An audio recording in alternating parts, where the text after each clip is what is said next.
Hello there, welcome to Craft with Fee, and welcome to this week's challenge project. We're actually going to be doing two versions of this project today because I wanted to show you two different techniques. The first technique is going to be how to make an English paper pieced shape, just the one singular shape, and how to pop it down onto your background fabric without losing the shape. So we're going to be using a hexagon, and then the other version is going to be how to applique on a shape using double-sided applique paper. So we're going to do both of those versions. Now, the fabrics that I'm using today are from Tiny Farm. Now, isn't it delightful? This is one of the new ranges that's coming out in September. It accompanies Maple Farm. So we've got Maple Farm, which is the one that we're going to be using in the stitch along. And then we have this range, which is Tiny Farm. So I thought to showcase some of these to you so that you can start to think about whether or not you're going to purchase any of these. And of course, in our group, we have lots of stores that are going to be stocking those fabrics. But I thought that it would be a good opportunity for you to have a look and see what they look like. And we're going to be using some of these fabrics today as well to fussy cut some of these little farm buildings out of. So they're just adorable, absolutely adorable fabric. Anyway, what are we making? Well, we're going to be making a coaster. Now, a coaster is a great little gift. It can be made into a masculine gift, of course. The beauty of this sort of gift is you can pop it inside a card, pop it in the mail, and you can post it off to somebody just as a little thoughtful gift. I use a coaster on my desk all the time. And of course, if it's something that's visually pleasing, like Tilda fabric, it's going to look even nicer. So what do you need? Okay, well, we're going to be actually putting these together at the same time to begin with. So I've chosen this beautiful farm toolkit, I suppose. It's got a little wheelbarrow and a rake and a little atrium and a little birdhouse and a saw and some pots and seeds. I mean, it's a beautiful little print. So I've cut them to 5 inches square, and I've also cut a piece of fusible wadding, and in my case I use Parlan. So I have cut that to 5 inches as well. And what we're going to do is we're going to iron our fusible wadding on. Now, if you don't have fusible wadding, that's okay. You can still use normal wadding. It's just that the fusible stuff works a little bit better because it doesn't move. So we're going to be doing the front and the back of the coaster in the same print. So we're going to be attaching the Parlan to both pieces because we're going to give it that double thickness of wadding. If you're using a quilt batting, you can just use a single piece if you want, because Parlan is a lot thinner than quilt batting. So all we simply do is to line up our fabric, and on the wrong side we're going to iron our 5-inch square piece of Parlan. And then we're going to take these over to the sewing machine. Okay, so what we're going to do is to pop them together, right sides together, and make sure if you're using a directional print like this one, that the print is up the right way. So we're just going to pop one on top of the other. Now you can pin or clip if you feel that you need to, but of course we've cut them at 5 inches, so they should be just fine. You're only using a very small piece of fabric here. So you just pop, I've got my 1/4 inch foot on, you can see there. I've got my needle in the down position. I'm just going to put the cotton towards the back there. And what we're going to do is we're going to sew 1/4 of an inch in from the edge, and we're going to go on all 4 sides. So we're just going to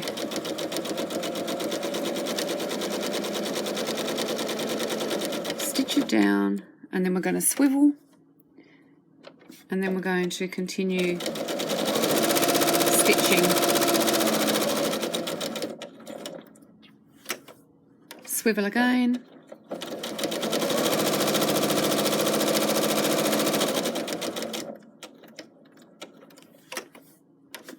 and then swivel to the remaining corner. There we go. All done. So now we'll go over to the cutting table. Okay, so we've got our piece which has been sewn on all 4 sides. We're going to need a little pair of sharp scissors. We're going to need something to draw on, and of course, as you know, I like to use the water erasable pen. And then we're going to need a ruler.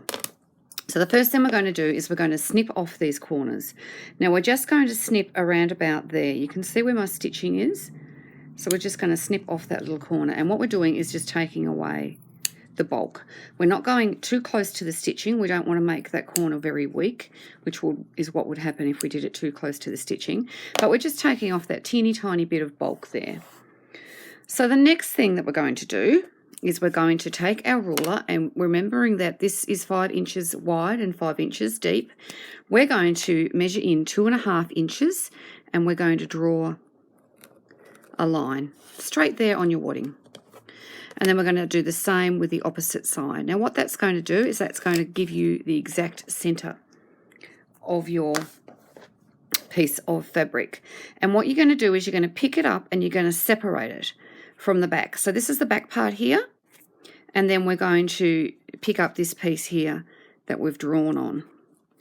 And what we're going to do is we're going to make a small cut. So we're just going to cut up one snip that way, and then we're just going to cut there and there. So we're going about, let me measure it. I don't want to tell you the wrong thing. Look, it's about 1/4 inch on either part of that line there. So 1/4 inch up and on the sides and down. And what that does is that gives you a turning hole. And don't stress, we're going to cover that up with the hexagon on the other side, so you're not going to see it. But what you are going to get is a very neat little coaster with 4 beautiful sides that are going to be nice and neat, and you're going to be able to look at it without having a wonky side. You know, sometimes when you sew something and then you turn it in the other way, you can always usually tell where you turned it. No matter how careful you are. So I'm all thumbs here today. I'm having a struggle to get this in through that hole. But don't cut it any bigger. You don't really want it any bigger. I'm just madly looking around the room to see what I did with my paintbrush. One sec. Why do I need a paintbrush, I can hear you asking? Because I need it as a pokey tool. I use these little paintbrush ends to poke my corners. And you can see there how beautifully it does it as well. You can just poke it up through there. So both versions of this coaster, you'll need to do exactly the same way. It's just the way that we put the hexagon on will be different on both of them. So if you wanted to make both versions, to have it go at both techniques, well then that's what you do. Okay, so what you effectively have there now is a hole in the middle of your coaster, but you have one side which is completely perfect, and then of course you have the hole in the top. So what you need to do is to press it, and as you press it, press those seams right out there so that you get that nice squared look. You don't want the corners to be poking out and there be a dip in the center like that. You want that there to be pressed, and at this time a hot iron is your best friend, because that's what gives you those beautiful neat sides. So that will then give you this, and you can see here that I have sewn around the top there with a 1/4 inch seam. That is what you need to do. So you need to get it to that point, and then we'll go over to the sewing table and we'll get on to show you the next 2 bits. Okay, so now you should have your little coaster looking like these. So we'll go with this one here first, and we're going to do the applique paper method. Now, if you don't already have 1 inch hexagon templates, you can download the template sheet and you will get a shape on your sheet that looks like this. So you will need to cut one out in cardboard for the EPP version, if that's the version that you're doing. But you will also need to make a template or cut it out in cardboard so that you can use it to trace around. Now, applique paper is a double-sided fusible web, and so you have a fusible side and then you have a paper side. And so what you need to do is to take your hexagon shape and you need to trace it onto the paper side of the fusible web. You can use a pen or a pencil. Don't use anything that will iron off with heat, because we're going to need to iron this onto our project in a moment. Okay, so then you need to take this and then cut it out roughly.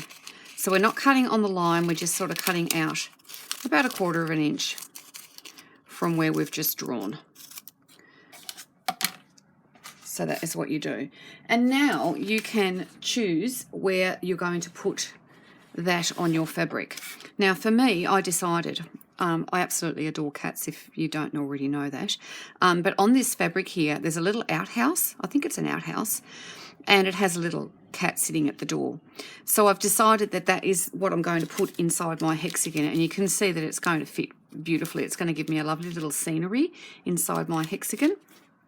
And so what I've done is found it where I'm not going to waste too much fabric. So I found one that was down towards the bottom here.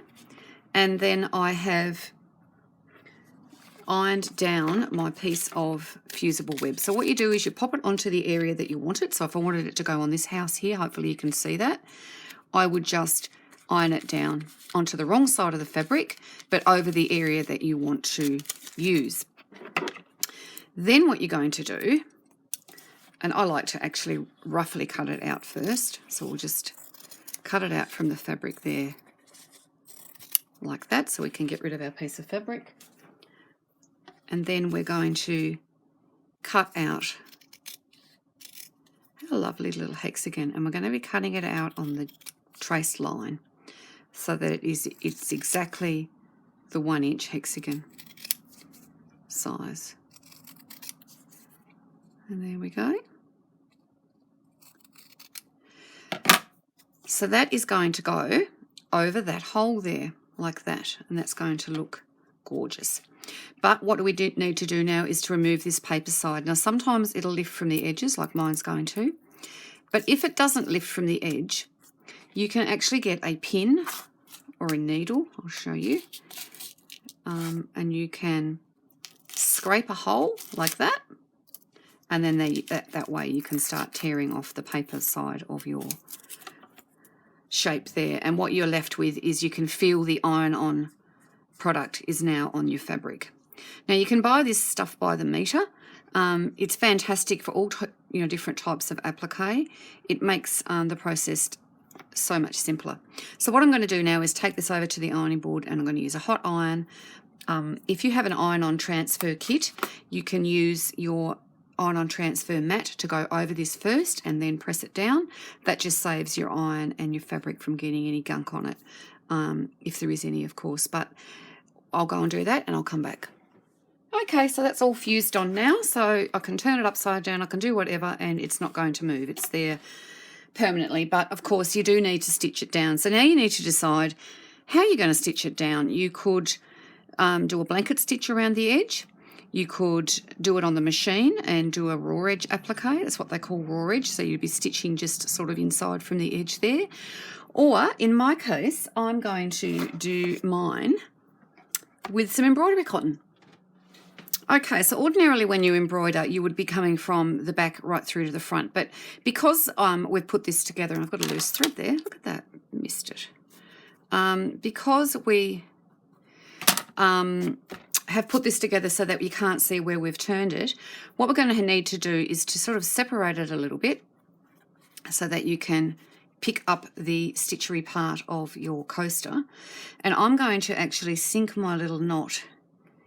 I'm going to try and lift up the corner of that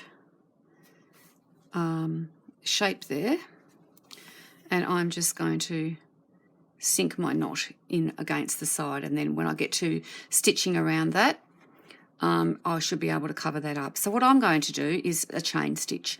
Now, you all know I love chain stitch, so I'm just going to go just through this top layer of the fabric because I don't want it to go through to the other side, and I'm just going to chain stitch all the way around my little hexagon just to give it that little bit of an outline, and I think it's going to look gorgeous. So I'll pop a photo in at the end of that finish because I'm not going to bore you by doing it here live, but we're now going to go on and do the other version. So what I've decided to do with the other one is to use the same print but in a darker colour there. So I think that's going to go really nicely with the grey. I think that will look really, really good. So English paper piecing can be done in a number of ways. I prefer to use the glue method, and what the glue method is that you are going to be gluing the fabric to your little hexagon shape. But the first thing that you need to do is to have a template of plastic so that you can see where you're going to place your hexagon. Now, of course, if you want to just do a random hexagon, that doesn't matter. But if you want a fussy cut, you definitely need to be able to see through it. So just use your hexagon off the pattern sheet, and then I'm using a pen and I'm hoping that this is going to show up on the plastic. I didn't really want to use a black marker if I could help it, but maybe we'll have to. We'll see how we go here. Okay, so there's, I'm not sure if you can see there, but there's my hexagon shape. So now what we're going to do, now we've got that initial shape onto the plastic, we're going to use a ruler, and we're just going to draw my ruler is filthy, it needs cleaning. We're going to draw a 1/4 inch line. And you do that, I'm trying to get a bit of paper. Put a bit of paper under there so that you can see. That's better. So we're just going to draw that 1/4 inch line. And you don't have to be fussy with this. You can make the lines extend because we're just going to cut it out around the hexagon only.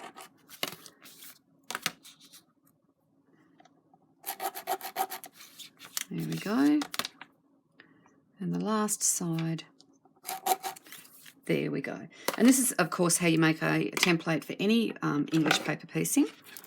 And then what you can do is to use your scissors, and you're going to just cut it out.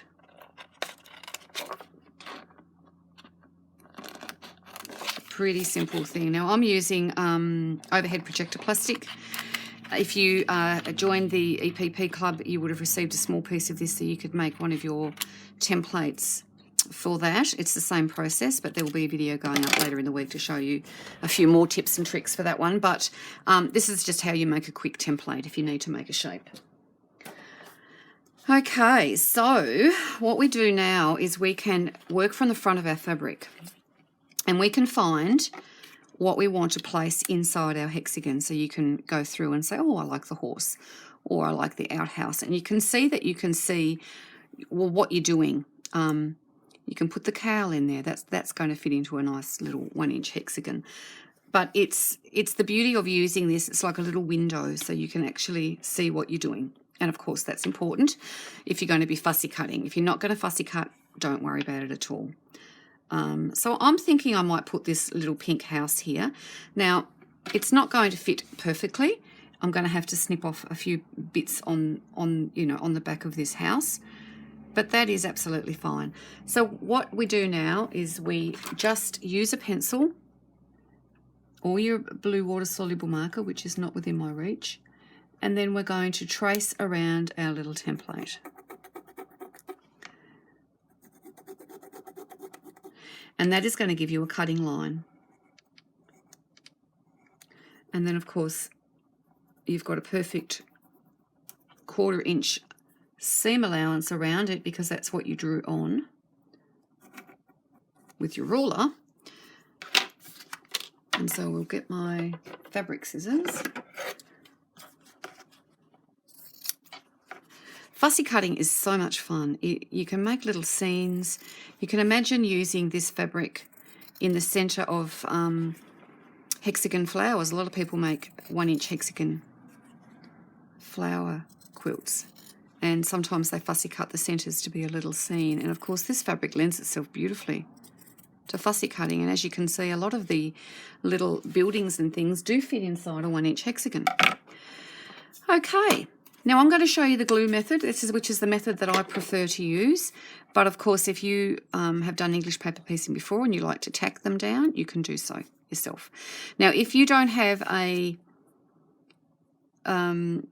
glue pen that is the ones that are normally used for English paper piecing, you can use just an ordinary glue stick. And I've left mine behind me. Just one sec.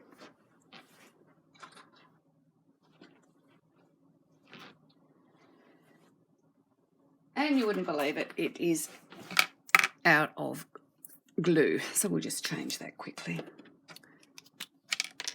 Now, of course, these pens come in lots of different brands, and they all fit one another. I've got a Fusible pen here, and I've got a Kitty Rose glue stick refill, and they all fit.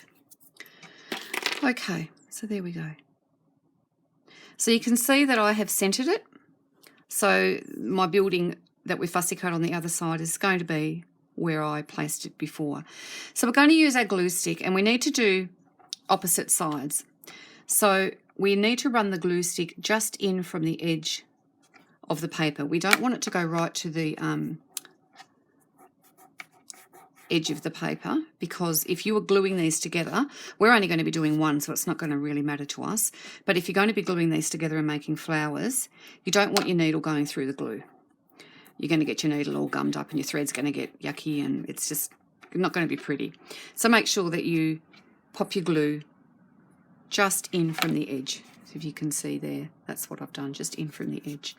Now, of course, then all you need to do is to fold over the fabric onto your little template.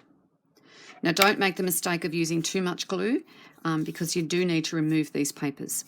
So it's very important that you remember to just go quite lightly with the glue. And it's even more so important here for us because we're going to only be using the one shape, and we need to be able to keep our hexagon shape while still removing this paper. So we're going to take this little hexagon, isn't that gorgeous? We're going to take this little hexagon over to the ironing board, and I'm going to show you how we remove the paper. Okay, so here we are at the ironing board, and as I said, we're just going to be using the one shape, but the same techniques apply when you're doing any type of joined EPP shapes, but of course it's more difficult when you're only using one piece. So it's very important that we get this shape perfect. We don't want the sides to be wonky. We don't want it to look uneven. We just want it to look like that, but of course we don't want the paper in it. So what we're going to do is use a spray-on starch. If you don't have a spray-on starch, you can use water. You can just get some water in a spray bottle and spray it on. What we're aiming for is a nice hot iron, which is going to be able to make the sides of that template nice and crisp, so that the template itself is making your corners nice and crisp, and we're going to remove the paper. As I said, the iron-on starch is not imperative that you use, but it does give you a nicer finish. Now you can buy a iron-on starch that is specific for quilting, or you can just go to the ironing section, the washing section of your supermarket, and buy just a cheap iron-on starch from there. It's very, very simple to use. But as I said, if you don't have any of those, water will still work. Okay, so we've given that a really good iron. It's quite hot to touch, so you just need to be a little bit careful with it. But what we're going to do is we're going to start to peel back these corners and where we started to glue down our fabric. You can actually hear it popping away from the paper. Now, some people like to put a hole in the middle of their paper to make it easier for them to lift out. That's up to you. You can do that if you want. I don't think it's necessary, to be honest. Okay, so what we need to do is to lift that glued fabric down off the cardboard on every side. Now, we're going to turn it back over once you've done that, and you'll have felt it release. We're going to press it again. I'm just going to give it a little press, just to make sure that all of those edges are nice and crisp. And then we're just going to pop a corner up like that, and another corner up like so, and then we're just gently going to lift out that cardboard. There we go. You're left with your shape, and you've got those beautiful crisp edges. Now you can imagine doing that if you are using if you're sewing them all together. Now, of course, this paper that I've taken out is completely reusable. There's no waste in it. You can just use it again next time because you haven't damaged it getting it out. But the trick to it is not to use too much glue. Now, if you don't have, as I was saying before, you don't have a commercial quilting glue stick, you can use a Yoo-hoo type glue stick. They don't work quite as well, but it's entirely up to you. You just experiment and you do what works for you, which is best. I've got a little thread there. But look at that. Now we have a hexagon with beautiful crisp sides. And you wouldn't know that it was done with paper because there's no paper there at all. So what we're going to do is we're going to attach it to the front of our little coaster. Now, if you're using EPP big shapes and things, you might want to use this technique. Of course, using one little hexagon really is not necessary, but we're going to do it anyway so that I can show you. I use a glue for this called Roxanne's Glue Based It. It's a wonderful, wonderful product. It's only $6.60 for this little container, which you can refill. So you can buy the bigger ones and refill. But I like this because it's called Dip and Dab. So what you do is you pull it out, and you've got like a little makeup brush applicator in there, and then you can just dab this glue, which is water soluble as well. So once you give your product its first wash, like if you're doing a quilt, this glue is going to wash away. And what it does is it gives you a nice sticky backing now, and you can pop down your English paper piece shape where you want it. And as I said, and in this case, we're just going to be putting it on here. But if it was a massive big shape that we'd done, the glue comes in really handy for that. Okay, and the other thing that you can use, you can buy these tiny little applique pins. These are made by Clover, and they are called an applique pin, and they've got a tiny little white head on them there that you can see. And you just simply pin it to your project. But because we've used the Roxanne's, we don't particularly need to worry about that pin. So we'll go back over to the hand stitching table, and now I'm going to show you how to hand stitch this down. Okay, so you can see here that the Roxanne's has completely glued that onto your background. So we're going to be using some bottom line thread, doubled over, and I'm just going to pop a knot in the end there and just trim it off nice and close. Okay, so we're going to be sewing this hexagon down to the background. So I'm going to pop my knot in at the back there. So you can see I didn't use the Roxanne's right to the corner. I've just used it to there so that I can hide my knot. So I'm just going to hide that in there behind, and you won't see that. So using a thread like a bottom line is one that will sink into your background fabric, so you won't actually see it. It's a polyester thread. It's very lightweight, but it's quite strong. But what it does is it actually sinks into the fabric. So we're going to be doing like a blind stitch. So what you do is you come up into your hexagon, and then you go back down almost completely opposite where you are on the hexagon, and then you go in underneath the fabric there. You can see there that I have my needle in underneath, but I'm going to be bringing it out, and I'm going to come out just on the edge of that hexagon there. Can you see that? That is just on the edge there of the hexagon. Oops. Whoosh, what have I done there? Here we go. Why do these things always happen when you're on camera? There we go. And then we do the same thing. So we're going to go down into the little coaster, and then we're going to come back out forward of it so that the actual thread is going to be hidden in underneath. And then we're going to come up again. And you can see, well, you can't see, which is the good thing, you can't see where my stitches are. So down directly opposite where you've come out at the hexagon, back up into the hexagon, but right on the edge there. And then we're just going to continue to do that. And don't pull it too tight. You don't want any gathering. You just want to be able to have that tiny little edge of the stitch coming up onto the hexagon there. And then that will give you your little blind stitch. Now, of course, I'm not going right through to the back of the fabric. You can see there is no stitches on the back of the fabric. I'm just going through that first layer. And I'm just popping that little stitch in so that you can't see it. And all of the thread itself is in underneath. So if you were to look inside the coaster, you'd see all of these are huge, big, long stitches. But of course, that's the beauty of it. You aren't actually going to see them. So there you go. I'm going to go ahead and finish this, and you'll see these on the regular Sunday video if you wanted to see the finished product. I will also pop a photograph in at the end so that you can see them as well.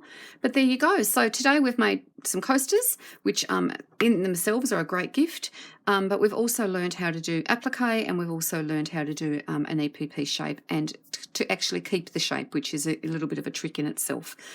So there you go. I hope I've given you a few new techniques to learn this week, and I hope that I've challenged you to go outside your comfort zone a little bit. Keep staying safe, everyone. It's a bit scary out there in the big wide world at the moment. Anyway, I'll catch you next week. Bye for now. So there we go. I thought I'd just come back in and quickly show you. So we've got our chain stitch all the way around that one, and then this one is just stitched down. Aren't they adorable? So I hope that you've liked today's project and that you do get to go and have a go at these two techniques. Don't forget to post your finished products in the Tilda Lovers group on Facebook. I can't wait to see them. See you later.